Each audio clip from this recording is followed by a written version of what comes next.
What if your billion-dollar idea came from forgetting to clean up the kitchen? In the 1890s, two brothers, John Harvey and Will Kellogg, were running a health sanitarium in Battle Creek, Michigan. Their goal?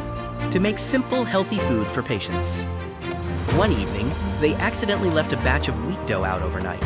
By morning, it was stale and odd-looking. Instead of throwing it away, they rolled it flat, baked it, and something surprising happened: thin, crispy flakes. The patients loved it.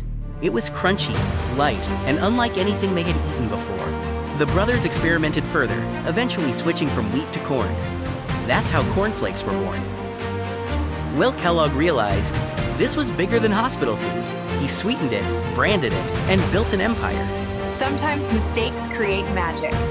The next time you slip up, it might just be your Corn Flakes moment.